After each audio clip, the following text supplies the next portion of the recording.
Good evening, guys.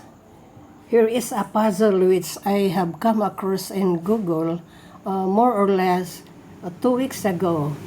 And I have also come across another one the other night. So I think I have realized that maybe it's also good that I would upload this one for you to know, because this is also a good mental exercise. And besides, how do you know if you are a math student, your teacher will include this kind of puzzle in your exam as a bonus point. And this puzzle contains 5, 8, or 10 points. So if you know how to tackle this one, then it's a good thing. You will get the bonus points. So this is the puzzle. 8 is equal to 56. 7 is equal to 42. 6 is equal to 30. 5 is equals to 20. And 3 is equals to question mark. Now, looking at this, you will know that it is impossible. 8 is equals to 56. But these are all tricks. So,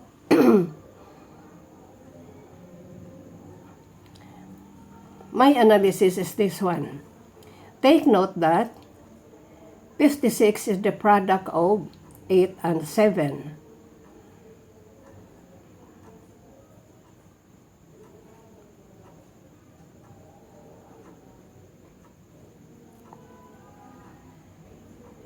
And 42 is the product of 6 and 7.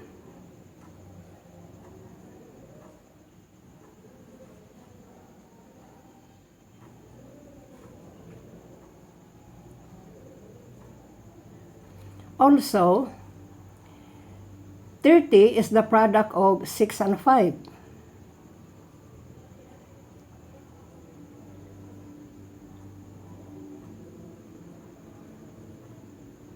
And then,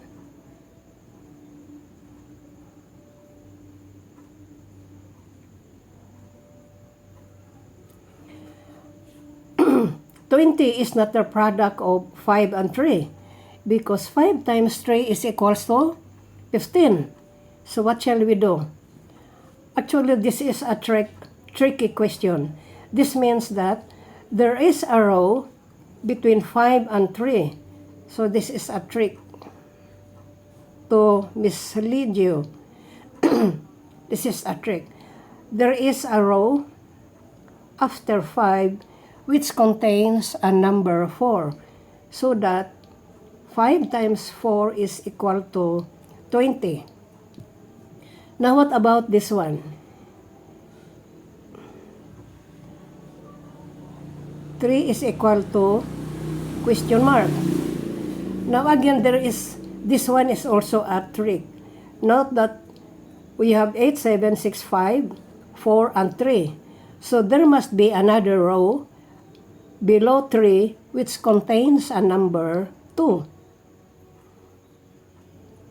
So that 3 times 2 is equal to 6. Okay. So the answer is 6. I hope you get this, guys. This is a good exercise, right? So if if you come across this kind of puzzle, you already know what to do. Okay, for the new viewers, please follow and share to support my channel. Thank you.